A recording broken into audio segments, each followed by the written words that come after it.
Um avião cai nos Andes Foi um desafio chegar ao local. e força o resgate e os investigadores ao limite. Estão bem para continuarem? Estávamos a mais de 4.200 metros de altitude. En 14.000 pies de altura. O local da queda é desconcertante. O avião não estava na sua rota normal. Como dois pilotos familiarizados com a rota Dennis! Dennis! Estamos a 074, não estamos? ficam tão perdidos Estavam mais para o norte. para voarem direto para uma montanha? Y era increíble escucharlo, Era incrível ouvi-los conversarem daquele jeito. en que conversaban. Que pedaço de lixo!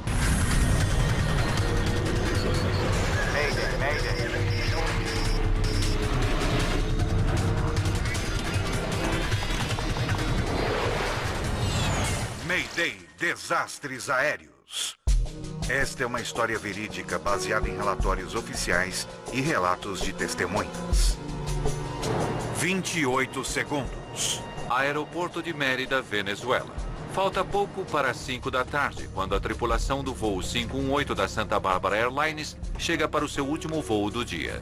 21 de fevereiro de 2008. Olá, senhor. Bem-vindo a bordo.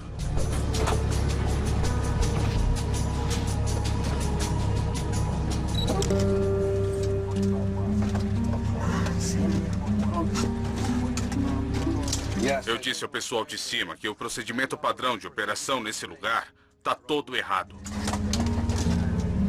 O comandante Aldino Garanito Gomes é um piloto sênior e instrutor de voo para a companhia aérea com mais de 5.000 horas de voo. Vou dar ao chefe de operações o meu manual na próxima semana.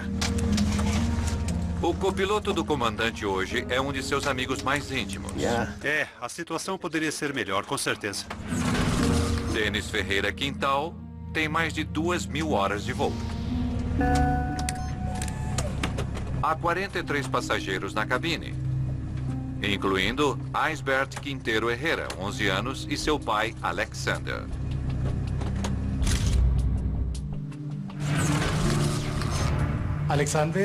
Alexander era o prefeito de Mucuxis, uma cidade do estado de Mérida. Ele estava indo a uma reunião de seu partido político porque estava se candidatando ao governo do estado. Su partido político, ya que él estaba siendo precandidato para la gobernación del estado. Hoje, eles estarão voando um ATR-42 turbopropulsor duplo. A aeronave é popular nas linhas aéreas regionais. Carlos Hopkins é um piloto venezuelano que conhece bem o avião. É uma excelente aeronave. Na Venezuela falamos que é como um cavalo de batalha. São aeronaves muito confiáveis. Son aviones muy confiables. O voo se prepara para partir. Para sua informação, um avião D190 fez check-in há 2 minutos sobre a estação Lagunias. A torre alerta o comandante Garanito Gomes que outro avião está chegando para pousar do oeste. Entendido. Avior via Lagunias. Liberação de partida recebida e portas fechando. A única pista no aeroporto de Mérida só pode lidar com um avião por vez. Se o voo 518 não sair do solo logo, ele terá de adiar a decolagem até o outro avião ter pousado. Entendido. Liberar para decolagem. Muito bem, estamos prontos para ir. Pode ficar no comando se quiser. Está tarde. O copiloto Ferreira Quintal está no controle do voo.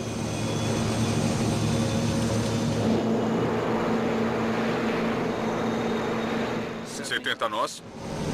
O comandante monitora os instrumentos.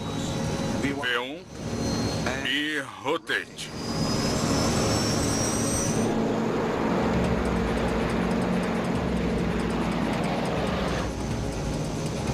Erguer trem de pouso. Conferido. Estamos no ar.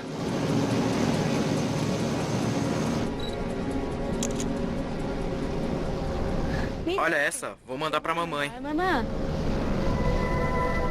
O voo 518 está indo para a capital da Venezuela, Caracas. A linha aérea opera este voo de 90 minutos 3 vezes por dia. Navegar pelo terreno montanhoso ao redor de Mérida exige muito dos pilotos. O aeroporto de Mérida está no meio de um vale num setor de alta elevação da Venezuela, onde a Cordilheira dos Andes termina. Há somente um caminho para chegar nele e um para sair.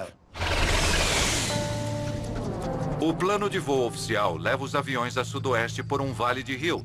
Assim, eles podem ganhar altura antes de circular de volta para o norte e por cima das montanhas em direção de Caracas.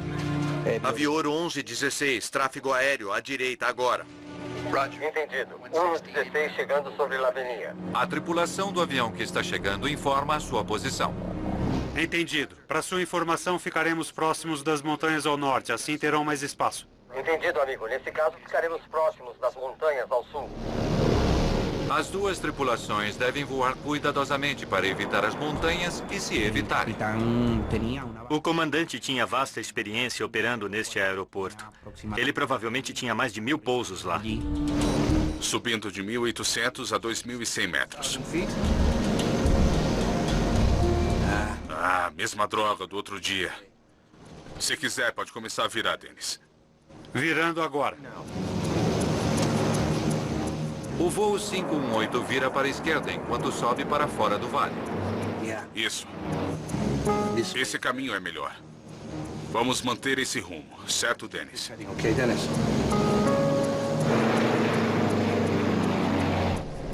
Subindo, a tripulação deve continuamente ajustar seu curso. Dennis, um pouco mais para a direita. Para a direita? Sim, ajuste para 067. Depois de 6 minutos de voo, algo começa a dar errado. Um alarme está sinalizando que o avião está perigosamente perto do solo.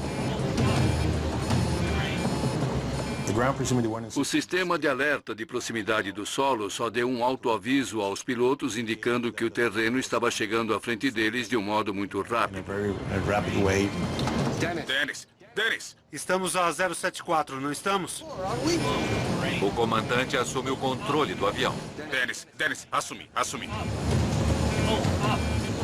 Os passageiros ignoram o perigo crescente enquanto a confusão aumenta no cockpit.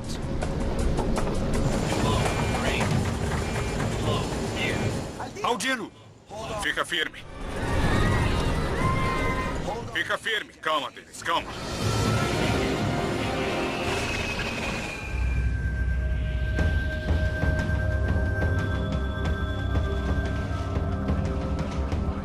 Santa Bárbara 518, está ouvindo? Santa Bárbara 518, por favor, responda. 15 minutos depois, o voo 518 não fez o check-in como estava previsto.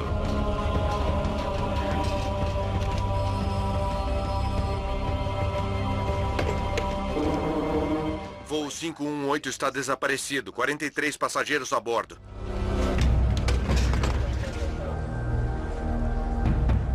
A notícia de que o avião tinha desaparecido se espalha rapidamente na pequena cidade. A esperança era de que, se o avião tivesse caído, que fosse num lugar que permitisse haver alguns sobreviventes. Havia um sentimento de otimismo. Uma emoção, era um ambiente de optimismo.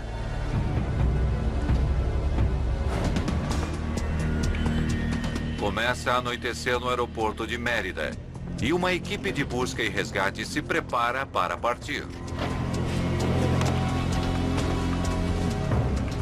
Orangel Lozada junta-se à equipe em Mérida.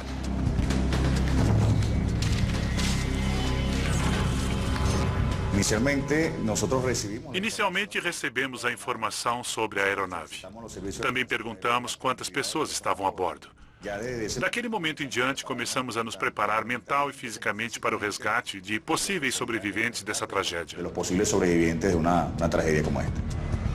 Quando um voo desaparece, a equipe de resgate usa um rastreador de radar do avião para localizar sua última posição. Mas o aeroporto de Mérida não tem nenhum radar. O resgate não sabe onde procurar o voo 518. Não temos a última posição conhecida, então o raio de busca aqui vai ser grande. Sem nenhuma outra pista para seguir, a busca é iniciada por helicóptero acompanhando a rota planejada do voo 518. Mas estranhamente, o avião não é encontrado em nenhum lugar. A busca foi feita por helicóptero. Descobrimos que o avião não estava na rota planejada. Devido à excelente reputação do comandante como piloto, os rumores que começam a se espalhar são de que o avião desaparecido pode não ter caído.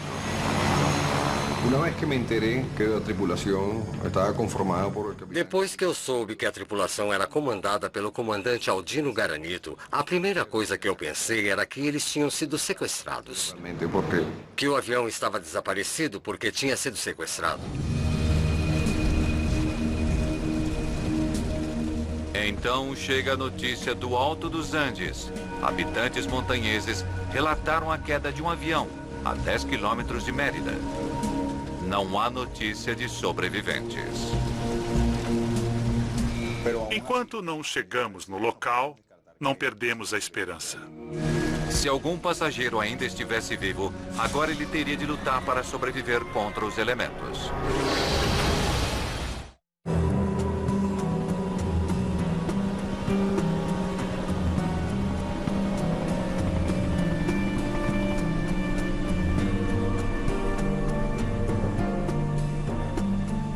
Na manhã seguinte à queda do voo 518 da Santa Barbara Airlines, a equipe de resgate levada de helicóptero chega a Los Cornejos, no alto da montanha nos Andes. O ar é rarefeito, a temperatura é perto de zero. Vamos deixar o equipamento aqui e vamos precisar de um abrigo para ficarmos aquecidos. Havia muito nevoeiro e estava frio. Estávamos a quase 4.300 metros de altitude. O ar rarefeito torna um mais leve exercício físico em um enorme esforço. A localização, a altitude e o local do impacto são contrários à fisiologia humana. Assim, o trabalho dobra ou triplica. A esperança de encontrar sobreviventes nos destroços rapidamente desaparece. A queda matou todas as 46 pessoas a bordo.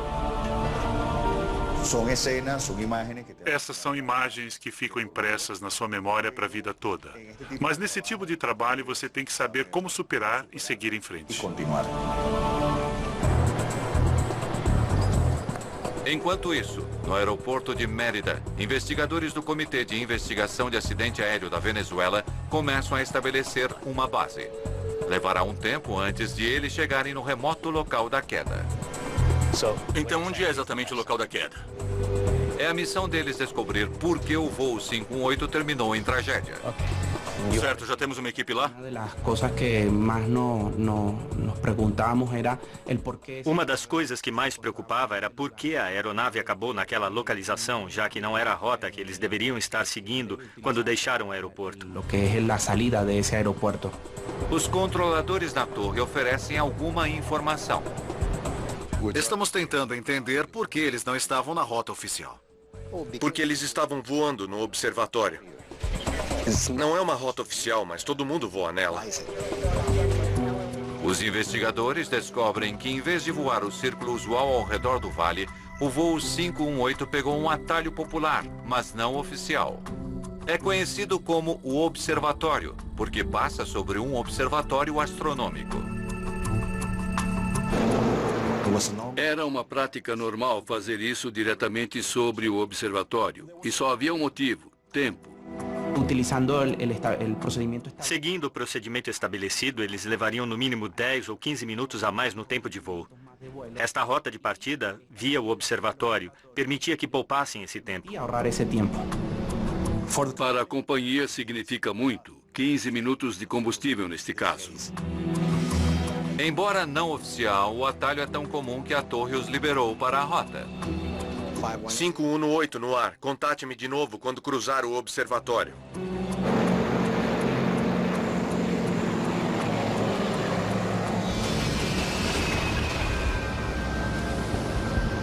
Esse caminho é melhor. Está claro agora por que o avião não foi encontrado ao longo da rota oficial. Não era a rota que a tripulação estava voando. Mantenha esse rumo, Dennis. Mas a explicação levanta uma nova questão. O local da queda não está na rota oficial, mas também não está ao longo da rota de voo do observatório.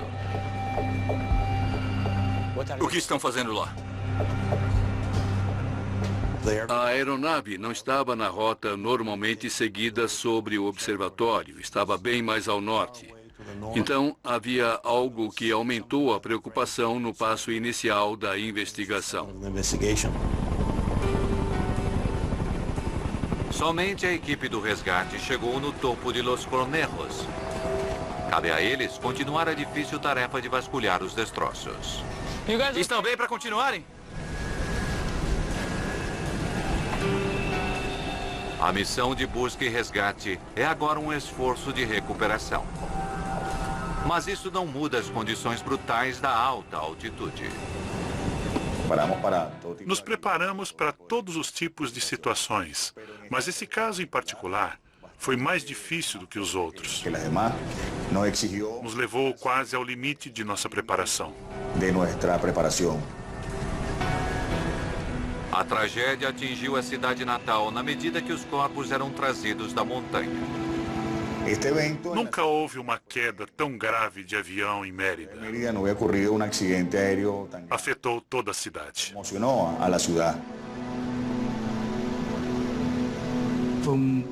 Também foi chocante porque Aisberth era um menino de 11 anos. E essa notícia foi uma das mais difíceis que a família recebeu. Os investigadores sabem que os pilotos partiram para voar sobre o observatório no topo da montanha. Eles sabem que o avião desviou do curso com resultados trágicos.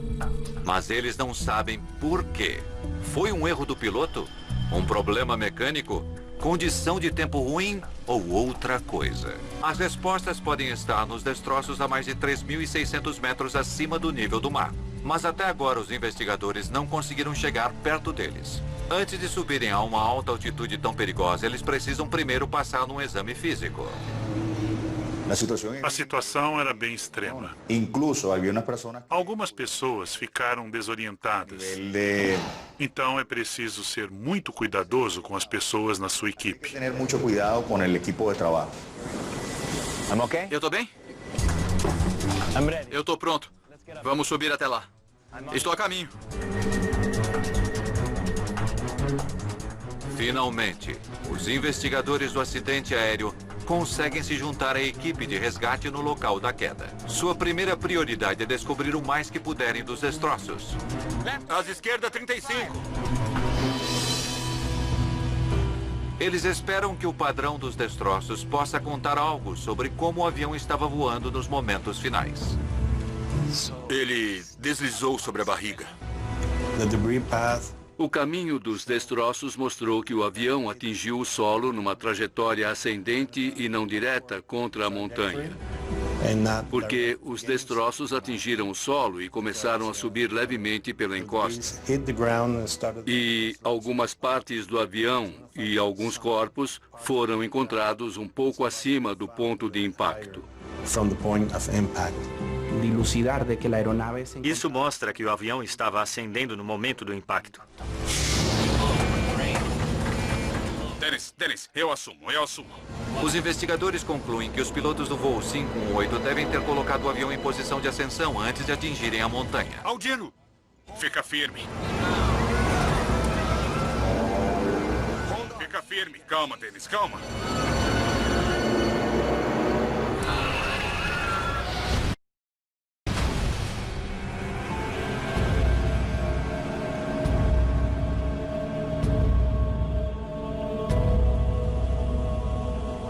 Se eles estivessem tentando evitar o desastre, a evidência mostra que chegaram tragicamente perto de conseguir. E quase conseguiram evitar o topo. A diferença entre a vida e morte foi de algumas centenas de metros. O local do acidente, onde a aeronave atingiu a montanha, estava a uns 300 metros do topo da montanha.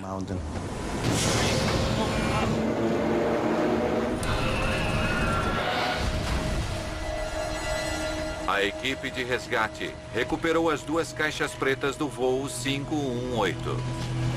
O gravador de dados do voo e o gravador de voz do cockpit registram detalhes importantes do que os pilotos fizeram e falaram. Temos que descer isso da montanha imediatamente.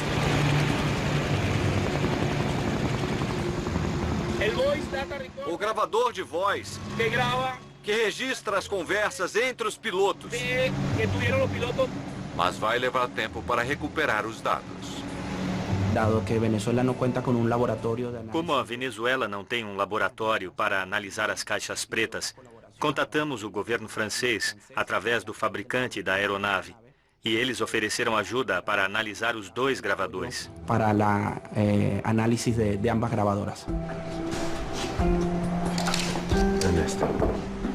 Os investigadores se perguntam se um problema com qualquer dos dois motores turbopropulsores poderia explicar a queda. Talvez tenha havido uma falha de motor, perderam potência e não tiveram potência suficiente para passar sobre a montanha e colidiram. Os motores também estão muito danificados para oferecer alguma pista. Está completamente derretido.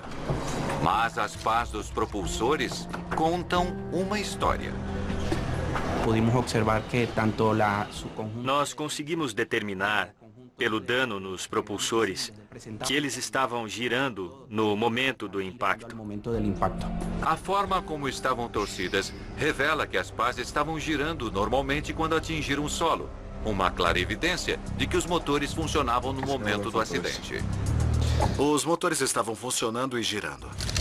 Os instrumentos do cockpit são trazidos para baixo da montanha para análise.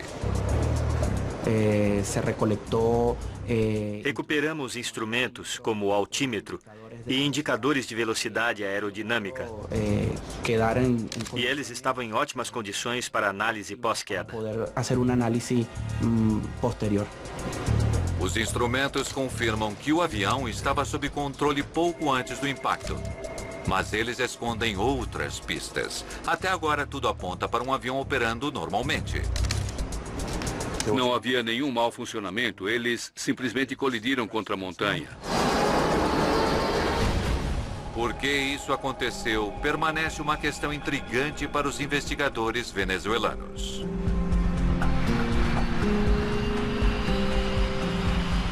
A busca por respostas os leva para Paris, para a investigação de acidente da autoridade francesa ABEA. Seus técnicos baixaram os dados do gravador de voo. Eles revelam que o avião condenado atingiu a montanha 6 minutos e 47 segundos após a decolagem. Se a culpa for uma falha mecânica, o gravador de dados deve ter registrado. O que é isto?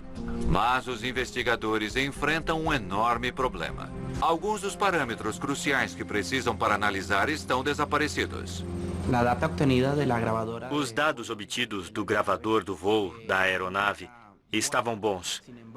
Porém, faltavam certos parâmetros. O que falta é informação de navegação. Qual direção o avião tomou e quando? A informação sobre a posição e curso da aeronave não estava sendo enviada ao gravador de dados do voo. Os dados que faltam são um grande revés e coloca mais pressão ainda sobre os investigadores para encontrar respostas que as famílias das vítimas querem desesperadamente ouvir. Quando você é vítima de um desastre aéreo pela primeira vez, você sente raiva e se sente impotente. O acidente poderia ter sido evitado. E você quer saber por que aconteceu. Eles precisam juntar os pedaços de alguns dos dados do voo que faltam. E encontram um jeito não ortodoxo de fazer isso. Diga quando estiver pronto. Eles tentam calcular os movimentos do avião. A mesma droga do outro dia. Se quiser, pode começar a virar, Dennis. Virando agora. Os investigadores conseguem estudar cada movimento da coluna de controle. A única coisa que estava gravada direito. Isso permitiu estabelecer a altitude da aeronave no momento do impacto. E também nos ajudou a recriar o rumo que tomou desde o momento de sua partida do aeroporto. A aeronave desde o momento de sua saída do aeroporto. Subida do nariz 10 graus. Passo a passo, eles montam o voo. Esquerda 15 graus agora. A recriação mostra que o avião estava voando normalmente ao se afastar do aeroporto. Mas então começou a se desviar do curso. Está vendo bem aqui? Foi aqui que desviaram do curso. A descoberta confirma que havia um problema na navegação. Mas os investigadores não têm certeza se foi erro do piloto ou falha mecânica. Aparentemente, eles continuaram virando mais do que o necessário. Em vez de direcionarem para o observatório a direção leste, eles viraram para o norte, diretamente para a montanha. Aldino, fica firme.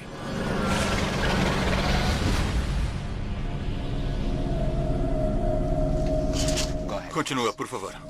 Sem nenhuma resposta concreta do gravador de voo, os investigadores na Venezuela levam em conta algumas conversas registradas pelo gravador de voz no cockpit. Eles se concentram nos últimos momentos do curto voo, esperando ouvir alguma coisa que explique por que o avião desviou do curso. Ajuste para 067. Os pilotos discutem a direção da bússola.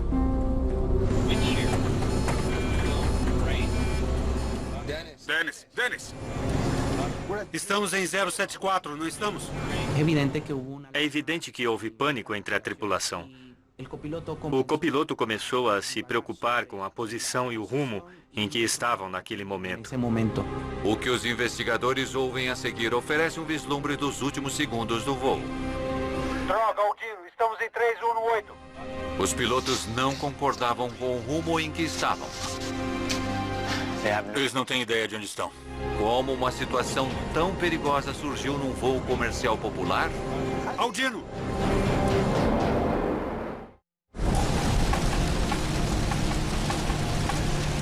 Os investigadores precisam saber desesperadamente... Aldino, fica firme.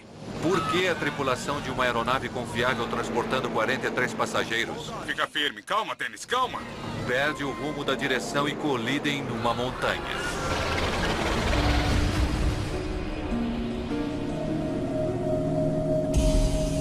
O gravador de voz do cockpit começa a operar quando a bateria do avião é ligada. Os investigadores examinam as conversas dos pilotos em busca de qualquer sinal de problema.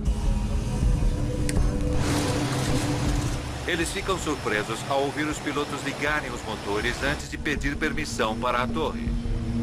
Torre de Mérida, boa tarde. Santa Bárbara 518. Requisitando inicialização de motores e liberação para o voo para Maiquetia. Um dos pilotos estava pedindo autorização para dar partida no motor e o outro piloto já estava dando a partida. Mas o que eles não ouvem é realmente surpreendente. Para sua informação, um avião D190 fez check-in há 2 minutos sobre a estação Lagunias. Entendido. Avior via Lagunias. Liberação de partida recebida e portas fechando. Não há nenhum som dos pilotos fazendo a checagem prévia do voo. Eles estão pulando vários passos aqui. Fazer um avião de passageiros sair do solo exige dezenas de pequenos passos. Deixar de fazer um deles pode ser fatal. É por isso que os pilotos são treinados para seguir listas de checagens. Nessas listas de checagem, você confirma que todos os parâmetros estão dentro do raio normal para evitar qualquer falha durante o voo. Além de ativar os motores, você ativa os propulsores, os freios e spoilers. Os vários diferentes sistemas devem ser verificados quando for fazer um voo. Este não é o primeiro caso em que a falha em completar uma lista de checagem acabou em tragédia. Em 1987, o voo 255 da Northwest Airlines caiu em Detroit, após a tripulação falhar em configurar a aeronave corretamente para a decolagem. Os pilotos esqueceram de apenas um passo crucial na lista de pré-decolagem. Mais de 10 anos depois, o voo 1420 da American Airlines se desviou para fora da pista enquanto tentava pousar em Little Rock, Arkansas. Os investigadores, posteriormente, descobriram que a tripulação não havia completado a lista que os teria lembrado de armar os freios e spoilers. Listas de checagem pré-voo podem ser completadas sem nenhum problema em 5 minutos. Repítela.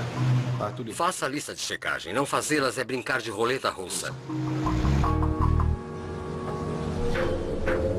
Entendido. Avião via Lagunias.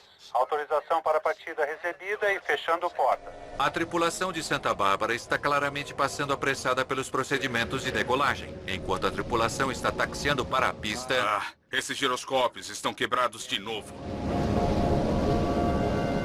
O comandante diz ao seu copiloto que os sensores de movimento da aeronave não estão funcionando. Os sensores de movimento ou giros são uma peça crítica do sistema de navegação da aeronave. Eles mantêm um registro da posição da aeronave enquanto ela se desloca pelos céus.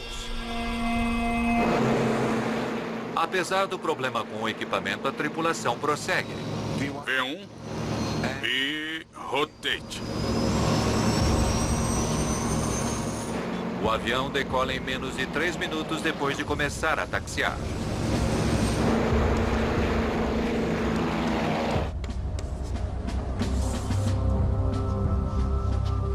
Isso foi rápido. Os investigadores venezuelanos suspeitam se a omissão de um dos passos na lista de checagem poderia influenciar o sistema de navegação da aeronave.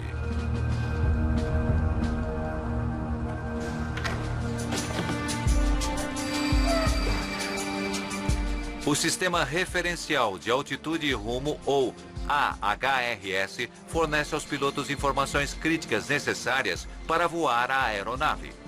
Deixe-me ver isso.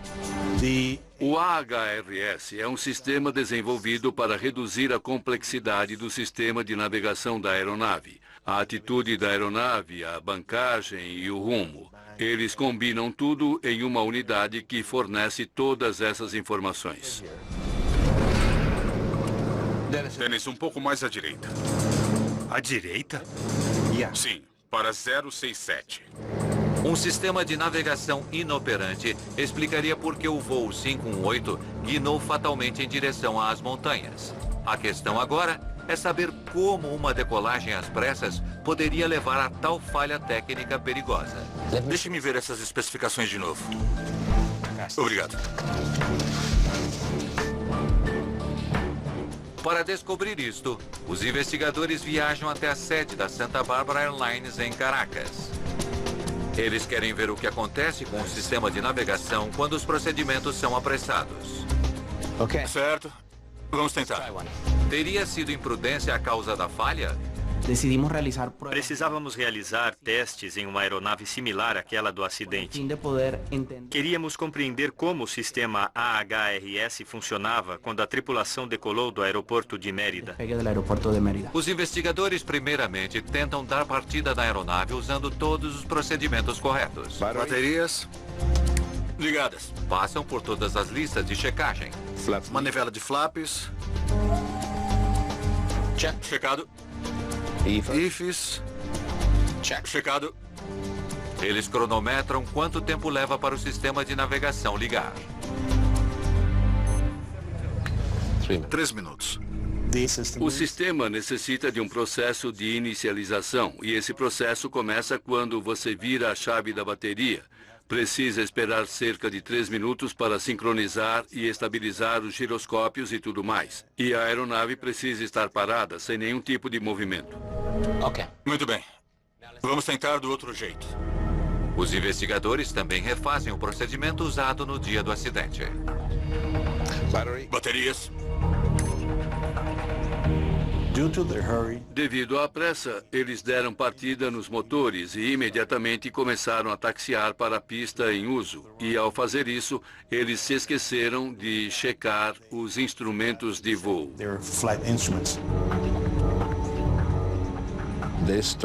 Eles começaram a se mover agora. Os testes confirmam que a decolagem às pressas do voo 518 deixou o sistema de navegação inoperante. Menos de 30 segundos. Só precisavam esperar por isso.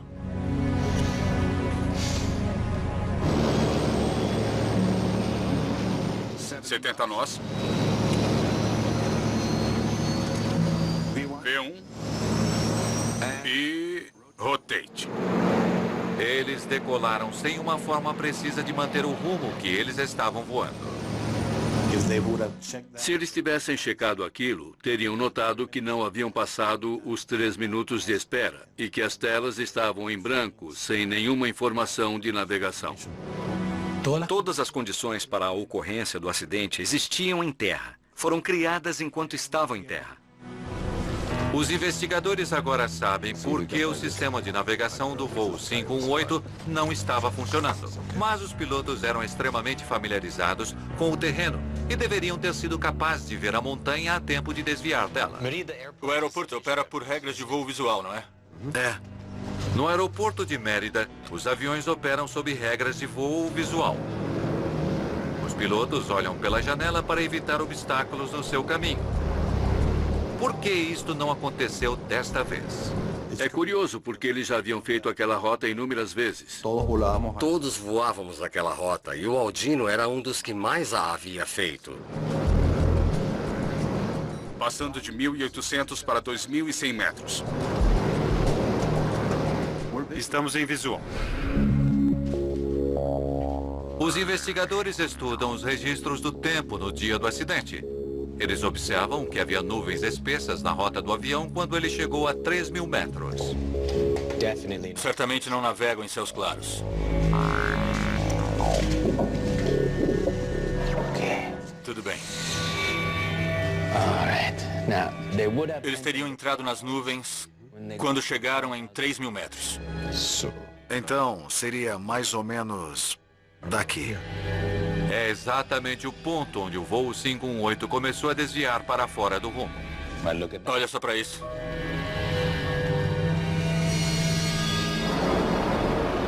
Uma vez dentro das nuvens, era impossível eles verem para onde estavam indo. Evidentemente, uma vez no ar, eles entraram em uma nuvem e ficaram desorientados. Dennis, um pouco mais à direita. O alarme começou a soar, indicando que estavam próximos ao solo. Não tinham a mínima ideia de onde estava aquela montanha. Onde se encontrava essa montanha?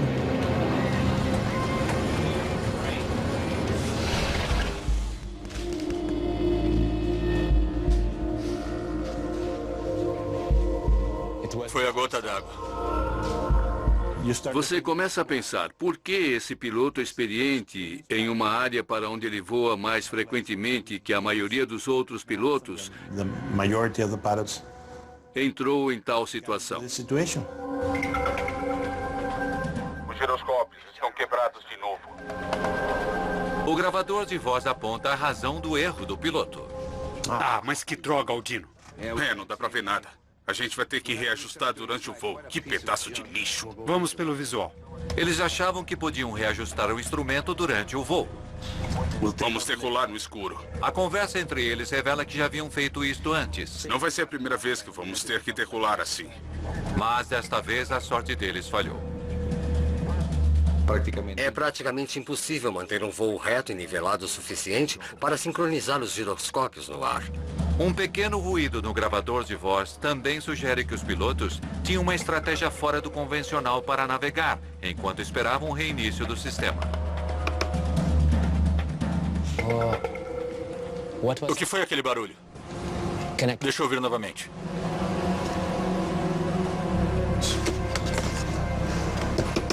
Vira um pouco mais. Vê se isso funciona e mantenha-o ali. Acho que ele está usando a bússola. Em vez de usar os sistemas eletrônicos, o comandante precisou usar uma bússola magnética comum para traçar o seu curso. Estaríamos voltando para os anos 1930, voando com os instrumentos básicos. Com os instrumentos básicos. O fato de um comandante voar uma aeronave de passageiros para dentro de uma nuvem, guiado por uma bússola, sugere que ele era extremamente confiante nas suas habilidades, talvez confiante demais. Esse excesso de confiança por parte do capitão. Aquele excesso de confiança por parte do comandante levou-o a pular certos procedimentos. Cumprimento dos procedimentos. O que você quer? Vira à direita. Aldino, vá por ali. Mas que droga, Dennis! Aldino, dê meia volta, estamos descendo. A única referência que eles tinham era a bússola, e naquele momento eles começaram a se preocupar em achar a rota correta sem os instrumentos básicos de que normalmente dispõem. Aldino! Fica firme. Calma, Dennis, calma.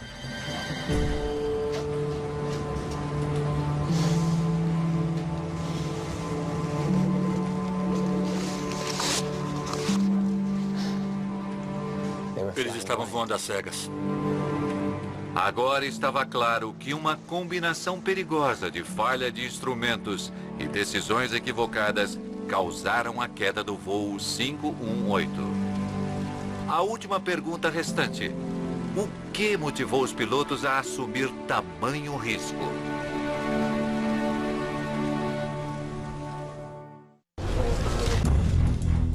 Os investigadores venezuelanos acreditam que os pilotos do voo 518 da Santa Barbara Airlines decolaram cientes dos instrumentos inadequados e um plano arriscado para reiniciar o sistema de navegação no ar. Preciso saber o que eles estavam pensando. Para saber por que haviam feito aquilo, eles juntam as últimas horas dos pilotos antes do voo. Você se lembra da hora em que eles estavam aqui? O problema com essa companhia é que eles não escutam os empregados. Isso. Quando os pilotos chegaram a Mérida, decidiram ir ao terminal. Eles descobrem que os pilotos deixaram o avião entre os voos para relaxar e tomar café no terminal. Os bons companheiros começaram a conversar e perderam a noção do tempo. O despacho operacional embarcou os passageiros sem que os pilotos estivessem dentro da aeronave.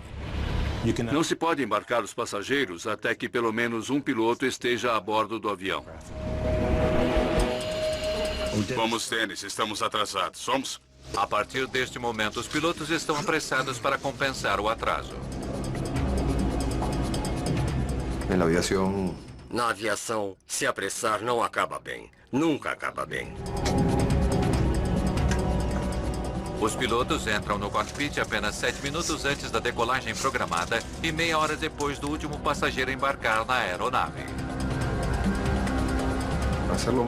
Fazer as coisas mais rápido significa que está fazendo apressado. Alguma coisa pode acontecer, alguma coisa pode falhar. Não dá pra ver nada. Teremos que reajustar durante o voo. Que pedaço de lixo. Vamos pelo visual. Não é a primeira vez que temos que decolar assim. Os pilotos tomam a decisão imprudente de decolar rapidamente. Eles conhecem bem a área e não é a primeira vez que eles voam sem os instrumentos. O pior risco e o pior erro que um piloto pode cometer é se sentir confiante durante um voo. Nenhum voo é igual ao outro. É igual.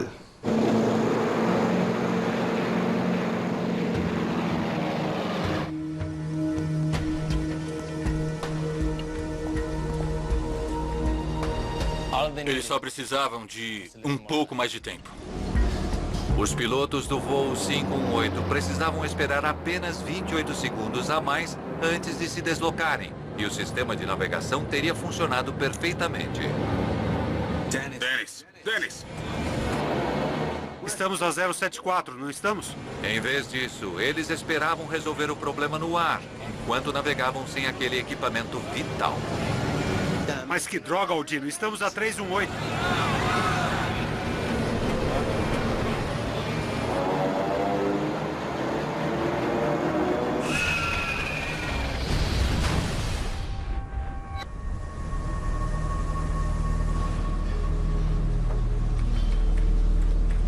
Isto não precisava ter acontecido. Logo após a queda do voo 518, as autoridades venezuelanas decidem que o aeroporto de Mérida é muito perigoso. Eles o fecham para tráfego comercial. Sem dúvida nenhuma, a investigação ajudou a consciência pública e promoveu mudanças dentro da comunidade da aviação. Estou 100% seguro que isto preveniu outros acidentes na Venezuela. Dentro do país, dentro da comunidade aeronáutica venezuelana. A lição deste acidente é clara. Apressar coloca os passageiros em risco.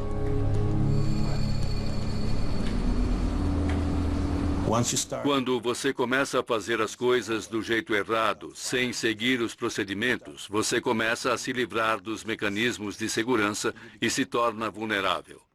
Então, são estas as regras do jogo. Siga as regras.